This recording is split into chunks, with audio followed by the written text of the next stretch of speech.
오늘은 그 성경에서 말하는 로고스라는 주제를 나누고자 합니다. 여러분, 우리가 로고스라고 말할 때 비그리스도인들의 인문학이나 철학에서 말하는 로고스는 배제합니다. 우린 그리스도인이기에 이 성경이 우리의 기준이고 또 성경만이 우리의 가이드잖아요. 사도 요한은 예수님을 로고스라고 지칭하면서 복음서 첫머리에 놓았어요. 그게 요한복음 1장 1절 있잖아요. 태초에 말씀이 계시니라. 이 말씀이 하나님과 함께 계셨으니 이 말씀은 곧 하나님이시니라. 그러니까 요한이 전달하는 내용은 분명하게 그의 눈으로 보았고 경험했기 때문이에요. 그러니까 제자들이 예수님의 부활 경험과 성령의 임재가 있은 후에 예수님에 대해서 인자, 하나님의 아들, 말씀, 주님 이런 용어를 표현할 수 있었던 겁니다. 그러니까 예수님의 부활과 성령의 임재를 경험하지 못했던 베드로는 아버지의 도움을 받아 그는 그리스도요 살아계신 하나님의 아들이라고 고백할 수가 있었어요. 우리는 로고스의 내용이 무엇이며 또 그것을 어떻게 받아들일 것인가 하는 문제에 부딪혔어요. 그러니까 우리가 로고스의 이해를 문제시할 때 요한복음의 종교적 사상적 배경을 주시해야 합니다. 근데 이 경우 두 개의 극단적 견해가 있어요. 요한복음이 유대적인가 아님 헬라적 종교 철학의 예로 봐야 하는 거예요. 바로 그겁니다. 그래서 나드는 요한복음을 필로가 대표하는 헬레니즘의 이원론에 비추어 또 설명했어요. 브라운은 신약 성경 시대에 이미 헬라적 요소가 있었다고 주장했으나 성경과 유대 사상적 근원을 더 강조했어요. 그러므로 예수님이 지금까지 모든 사람을 능가하는 것 같이 사도 요한의 사상도 모든 것을 능가한다고 주장했던 겁니다. 여러분, 사실 요한의 로고스가 무엇을 의미하느냐 하는 문제는 쉽지 않았어요.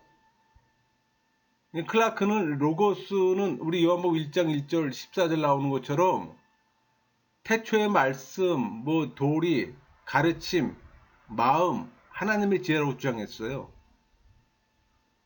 우리 요한복음 1장 1절 태초의 말씀이 계시니라. 이 말씀이 하나님과 함께 계셨으니 이 말씀은 곧 하나님이시니라. 말씀이 육신되어 우리 가운데 거하시며 우리가 그의 영광을 보니 아버지의 독생자의 영광이요 진리와 은혜와 진리가 충만하더라. 하나님의 지혜는 하나님입니다. 말씀이 육신이 되셨고 우리가 그의 은혜와 진리의 영광을 본다고 설명해요.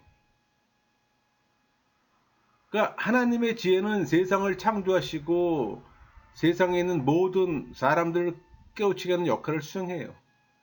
그래서 쿨만은 예수님 자신을 로고스라고 동의를 할 때 이 말씀은 요한복음 전반에서 중요한 역할을 해요. 그러니까 예수님께서 계시를 가져오실 뿐 아니라 그의 품격 안에 계시가 있다는 겁니다. 그는 빛을 가져오시고 동시에 그가 곧 빛이세요. 그러니까 그는 생명을 베푸시고 그가 곧 생명이에요. 그는 진리를 선포하시고 그가 곧 진리예요. 그것은 로고스의 경우도 마찬가지예요.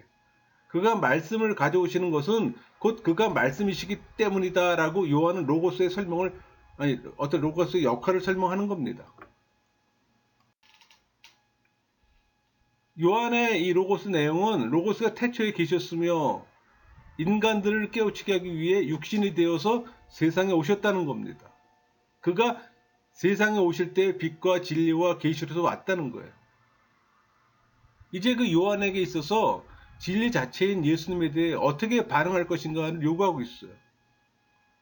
그러니까 사도 요한은 세례 요한의 입을 통해 예수님을 믿게 하려 함이라고 선언합니다. 그러니까 사도 요한은 서원에서 빛을 영접하는 자는 하나님의 자녀가 되는 권리가 주어진다고 선포했어요.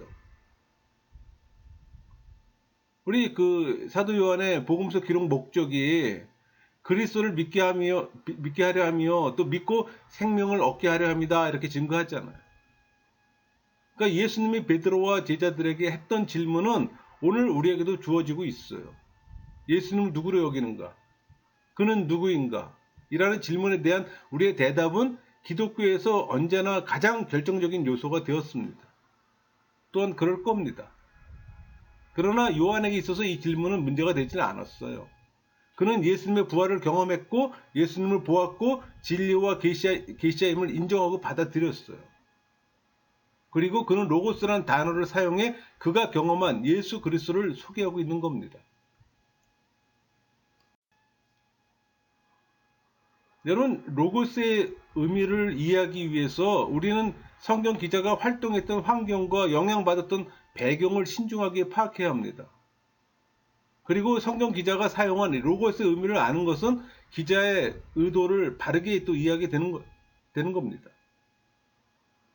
그러니까 분명한 사실은 사도 요한이 이 구약 성경과 주님의 증거, 초대교회 사도들의 어떤 영향 아래 이 성령의 도우심을 받았다는 사실과 요한이 직접 직시한 그 계시와 부활의 경험이 있었다는 사실이에요.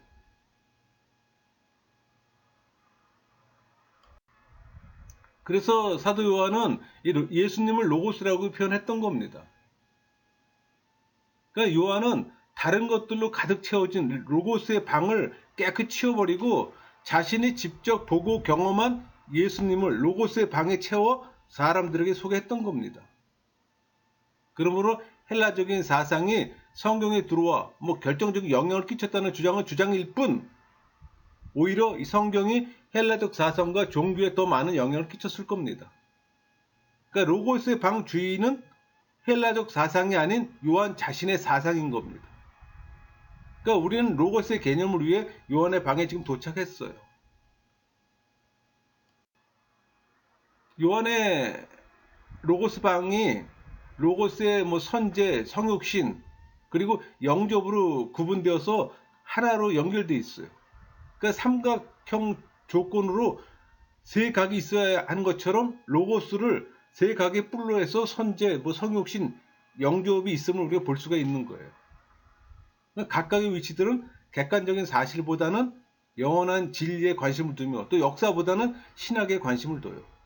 그러니까 요한의 서원은 누가가 어떻게 누가복음을 쓰게 되었다고 설명하는 그 머릿말 이상으로 요한복음 전체를 어떻게 읽고 어떻게 이해해야 하는가 하는 그 방향을 제시해요. 그러니까 요한의 서원은 마치 잘 훈련된 이 오케스트라를 지휘하는 지휘자 같은 기능을 보여줘요. 이것을 이해한다는 것은 우리가 요한의 로고스 방에 들어와 있다는 겁니다. 서원과 나머지 복음과의 관계는 이 요한복음 서원의 그 로고스인 선제, 그러니까는 우리 그 요한복음 1장 1절하고 2절에 태초에 이 선제라는 개념은 태초에라는 개념이에요. 그럼 성육신은 육신에서 왔다는 얘기예요. 우리 요한복음 1장 14절 말씀이 육신이 되어 우리 가운데 거하심에, 영접은 하나님의 자녀예요. 우리 요한복음 1장 12절 13절 영접하는 자 곧 그 이름을 믿는 자들에겐 하나님의 자녀가 되는 권세를 주셨으니 이는 혈통으로나 육정으로나 사람의 뜻으로 나지 아니하고 오직 하나님께로부터 난 자들이니라. 이게 증거하잖아요. 이것이 나머지 복음의 로고스에서도 선제, 성육신, 믿는 자로 나타나요. 그러니까는 선제는 하나님과 함께하는 거잖아요. 우리 요한복음 5장 18절, 10장 30절, 17장 5절 자기를 하나님과 동등으로 삼으심이로라. 나와 하나님은 하나인데 지금도 아버지와 함께 이런 개념으로 표현되어 있잖아요. 성육신은 우리 요한복음 4장 7절에 사마리아 한 사람이 물을 길러 왔으면 예수께서 물을 좀 달라 하시니 갈급한 고난걸 얘기를 하는 거예요. 그래서 믿는 자는 우리 요한복음 3장 16절 그를 믿는 자마다 멸망치 아니하고 영생을 얻게 하려니라. 이를 믿는 것이 하나님의 일이니라. 너희로 믿고 그 이름을 힘입어 생명을 얻게 하려 함이니라. 이렇게 나타나잖아요. 이 서원의 로고스가 요한복음의 중심이며 또 여기로부터 복음서의 모든 의미와 내용이 흘러나와요. 그러므로 서원과 요한복음 나머지 부분에서 기독론의 어떤 칭호의 변화가 있다 할지라도 기독론적 구조와 내용, 역할은 일관되게 나타나는 거예요.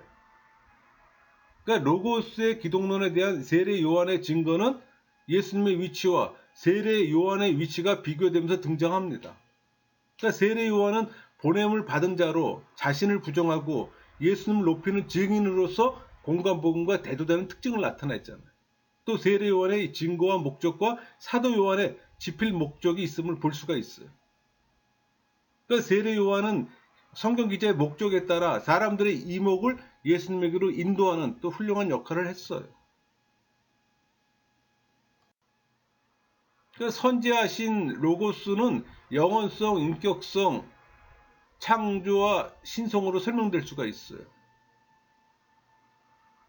그러니까 창세기의 그 태초의 시간을 내포함과 동시에 그 이전에 영원히 무궁한 이 무시간적 시간을 표시하는 거예요. 그러니까 태초라는 말은 시간적인 연속선에서 어떤 무시간적, 계속적 미완료 과거 시제예요. 그러니까 로고스는 시간의 개념으로 시작점이 있을 수가 없어요. 시간을 능가하는 무한계성의 영원성을 나타내는 거예요. 그러니까 로고스가 선지했다는 것은 이 로고스의 인격성을 또 의미하는 거예요. 그러니까 로고스의 의미는 하나님과 얼굴을 맞대고 있는 것으로 정의합니다. 그러니까 어떤 대격을 가진 이 로고스는 다른 사람과 서로 얼굴과 얼굴을 맞대어 친밀함과 동등함을 또 표현해요. 그러니까 로고스가 하나님과 영원히 함께 계심은 하나님과 인격적 관계뿐만 아니라 하나님과 영원한 사귐을 갖고 있어요. 그러니까 함께라는 이 전치사는 연합은 물론 동등함과 인격의 구별을 또 의미하는 거예요. 그러니까 요한이니까 하나님과 함께 계셨다. 우리 요한복음 1장 1절에서 함께 계셨다는 선언은 그의 로고스가 성육신 이전에 우주의 원리나 하나님의 사상으로서 어떤 무인격이었다가 성육신 이후에 인격을 취하셨던 의미가 아니에요. 성육 이전에 이미 인격자로서 하나님과 함께 영원히 계셨다는 거예요. 그러니까 사도 요한이 로고스를 인격체로 표현한 것은 구약에 무려 124번이나 인용했어요. 그리고 또 암시함으로 이 구약 성경과의 또 영향을 보여줍니다. 또 요한은 구약 성경의 창조와 계시 또 구원에 관여하는 하나님의 말씀을 가져오는 인격자로서 하나님의 말씀을 또 구약 성경에서 발견했어요. 또 로고스의 신성은 요한이 로고스를 데우스로 표현했다는 겁니다. 하나님으로 표현했다는 거예요. 그러니까 요한이 이 복음서 전체를 로고스의 신성을 증명하기 위해 7가지 기적이나 또 그 예수님을 우리 이사야 6장에서 현현하신 구약의 여호와의 그 하나님과 동일시함, 또 IM이란 그 절대형, 또 예수님 자신이 구약에서 여호와 하나님께서 사용되는 그 칭호들을 자기에게 돌렸다는 거예요. 또 예수님 자신이 하나님과 하나라고 선언하잖아요. 그러니까 도마의 고백을 대비시켜 그리스도께서 하나님이심을 또 증거하며 또 선언했어요. 또 예수님 자신이 신앙을 요구하시며 또 하나님과 동등한 신성을 가진 겁니다. 이런 것들이 우리가 요한이 그 복음서 전체를 로고스로 증명하기 위해서 나타난 것들이에요. 그러니까 요한은 이 로고스의 기독론, 이 기독론이라 하면은 로고스의 선제나 로고스의 성육신을 말하는 거예요. 그러니까 로고스의 기독론과 로고스를 믿는 자입니다. 그러니까 로고스의 요한 복음과의 관계는 아까 말씀드렸던 삼각형의 세각처럼 필수적인 관계가 있어요. 그러니까 로고스 기독론과 같은 개념으로 인자, 그리스도, 하나님의 어린 양, 하나님의 아들, 이스라엘의 임금이란 이렇게 나타난 다른 표현들을 통해 관계를 볼 수가 있는 거예요. 그래서 우리가 요한복음 첫 장은 요한복음 전장의 축소판 같이 그러니까 복음서와의 어떤 관련된 전체 구원의 역사 흐름을 요약한 겁니다. 이 같은 이미지는 요한복음 1장에 나타나는 어떤 인명이나 빛, 지명 등의 어떤 보편성의 주의를 집중시킬 때 더 강해져요. 그러니까 요한은 자신이 보고 느끼고 경험한 예수님을 서원에서 간결하게 또 정확하게 소개하며 서원의 다른 장에서도 서원의 내용을 완벽하게 설명하는 겁니다. 그래서 서원이라는 건 그 1장에 나타나는 앞부분을 얘기를 하는 거예요. 로고스가 요한복음의 중심이며 여기로부터 복음서의 모든 의미와 내용이 흘러나오는 겁니다. 여러분, 그 로고스 이해의 중요한 사실 중 하나가 기자가 왜 세례 요한의 어떤 존재를 등장시켰으며 또 세례 요한을 통해 기자의 의도를 전달하려 했던 이 기자의 의도와 세례 요한의 증거의 내용이 무엇인가는 이 질문을 해야 합니다. 그러니까는 요한복음의 성경 기자는 세례 요한을 빛에 대한 증거자와 빛에 대한 고백자로 등장시켜요. 그래서 그 성경 기자는 6절에서 그 8절에 세례 요한은 빛에 대한 증거자로 또 사실에 대한 전달자로 등장시키잖아요. 7절에 보면은 그가 증언하러 왔으니 곧 빛에 대해 증언하고, 또 8절에는 그는 이 빛이 아니요 이 빛에 대해 증언하러 온 자라 이렇게 증거하잖아요. 그러니까 요한복음에는 예수님에 대해 증거하고 있는 이가 7이나 있어요. 그 증거 내용을 보면은 하나님 아버지 자신의 증거, 또 그리스도 자신의 증거, 성령의 증거, 구약 성경의 증거, 예수님 사역과 무리들, 세례 요한의 증거, 제자들의 증거.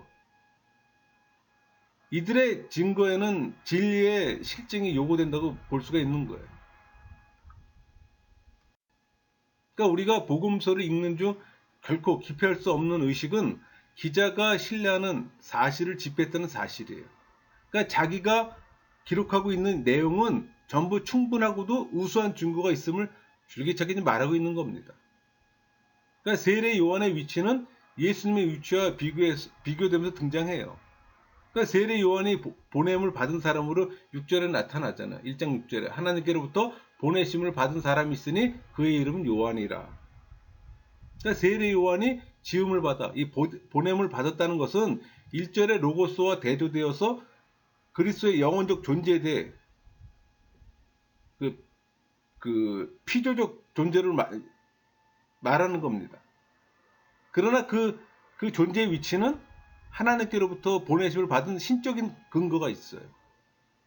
그러니까 성경 기자 요한의 깊은 사려는 세례 요한이 예수님께 미치지 못하나 세례 요한의 위대성을 드러내고자 했어요. 결국 그의 사명은 인간적인 것이 아니라 신적인 근원이 있는 겁니다. 그러니까 세례 요한의 역할은 자신을 부정하면서 예수님을 높이는 역할을 했어요. 이것은 공관복음과 비교해 요한의 특징으로 나타나기도 합니다. 그러니까 공관복음은 예수님이 메시아이심을 증명해 강조하고 있잖아요. 그러니까 요한복음은 세례 요한이 자신의 입을 통해 자신이 메시아가 아니라고 고백하며 예수님이 메시아요 그리스도임을 고백하는 역할을 했던 거예요. 또 그것은 당시 세례 요한이 중요한 위치에 있었고 또 종교적으로 중요한 역할과 영향력을 행사했을 것이기 때문이에요. 그러니까 세례 요한은 충분히 메시아로 또는 예언자로 간주될 정도로 예수님과 비교가 되는 중요한 역할을 했어요. 그래서 세례 요한이 사람들의 이목을 하나님에게로 인도하는 훌륭한 역할을 했다고 말하는 겁니다. 그러니까 세례 요한의 증거의 내용은 이미 그 역할에서 본 것처럼 예수님이 그리스도라는 거예요. 그리고 예수님이 빛이라는 사실을 또 증거했어요. 그 빛은 선지하신 말씀이며 신이 세상에 오신 성육신의 말씀입니다. 또 그 빛이 세상의 죄를 속하실 구세주 있음을 또 고백했고. 그러니까 세례 요한의 증거의 목적은 성경 기자가 요한복음에 집필 목적이 20장 31절이라고 고백한 거 일치해요. 오직 이것을 기록하면 너희로 예수께서 하나님의 아들 그리스도이심을 믿게 하려 함이요 또 너희를 믿고 그 이름을 힘입어 생명을 얻게 하려 함이니라. 그러니까 사도 요한은 세례 요한의 증거의 목적이 1장 7절이라고 단언합니다. 그가 증언하러 왔으니 곧 빛에 대하여 증언하고 모든 사람이 자기로 말미암아 믿게 하려 함이라.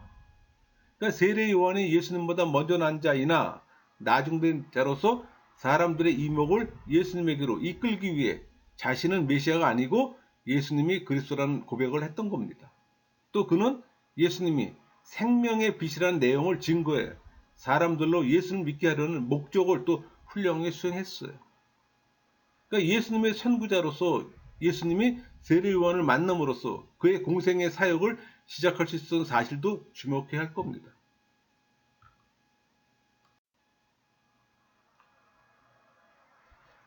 여러분 그 헬라 사상의 그 이원론의 영향을 받은 뭐 필로와 영주주의 로고스는 성육신이 불가능했어요. 그러나 요한은 예수님이 사랑이 아닌 육체가 되어서 자신의 땅에 왔다고 선언합니다. 그러니까 로고스의 성육신 1장 14절 말씀이 육신되어 우리 가운데 거하심에 요한복음서의 전체 주제라고 말할 수 있어요. 말씀이 육신되어 우리 가운데 거하심이라는 말은 바로 하나님께서 당신의 거처를 우리 가운데 두셨다는 의미의 임마누엘을 의미합니다. 그러므로 로고스의 성육신에 의해 하나님의 거처가 인간 가운데 영원히 거하게 되었고 그는 임마누엘이 되셔요. 그러니까 독생하신 로고스는 은혜와 진리가 충만해요. 그러니까 예수님은 그 자신이 진리며 세상에 비치는 찬빛으로서 그의 성육신을 통해 은혜와 진리를 우리에게 아니 인간에게 전달해 하나님의 자녀가 되는 권세를 주세요. 그러니까 사도 요한은 하나님의 형상과 영광의 광채하는 다른 표현으로는 그 독생하신 하나님이란 이 명칭으로 로고스를 하나님의 계시자로 설명하는 겁니다. 그러니까 하나님 아버지와 독특한 관계를 가진 독생자만이 하나님의 계시자가 될 수 있잖아요.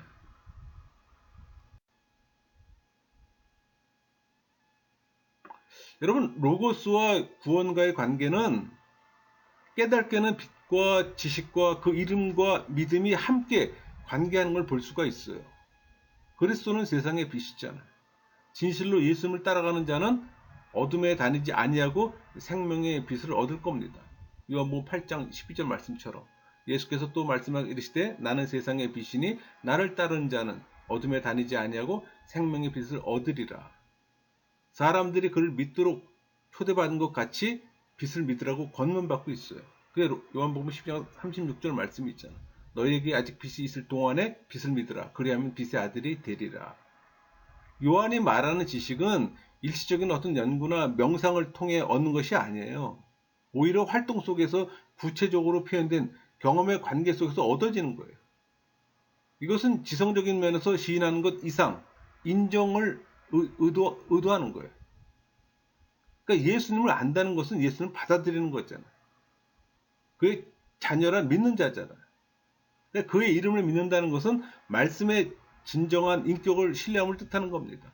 그 이름은 중요한 뜻을 갖고 있으며 그 사람의 전 인격을 표시하잖아요. 그러니까 우리가 예수님을 인격자로 신뢰할 때 우리는 그분의 이름을 믿는 겁니다. 이렇게 해서 우리는 요한의 로고스 방을 세밀하게 살펴보았습니다. 요한의 눈으로 보았고 경험한 예수님을 로고스로 표현할 때 예수님의 증언, 사도들의 전승, 초대 기독교의 문화, 성령의 도움, 세례 요한의 역할을 힘입었어요. 그러니까 로고스의 내용은 선지하신 창조자, 성육신하신 계시자, 그러니까 빛과 진리의 은혜를 우리가 이해할 것을 요구받는 겁니다. 그 이름을 믿는 자, 그리스도의 인격을 영접하는 자에게 하나님의 자녀가 되는 권세를 주신다고 권고합니다. 이제 우리는 요한의 로고스를 소유할 수가 있어요. 예수님이 베드로와 제자들에게 했던 그 질문은 오늘 우리에게도 주어지고 있어요. 당신은 예수님을 누구라고 여기십니까? 그는 누구인가? 라는 질문에 대한 우리의 대답은 그리스도인에 있어서 가장 결정적 요소가 되었습니다. 그러니까 요한은 이 질문에 대해 명쾌한 대답을 제시했던 거예요. 그러니까 요한의 대답을 이해하고 받아들이는 자는 요한의 로고스를 소유할 수가 있어요. 여러분은 어떠세요? 말씀을 마치겠습니다.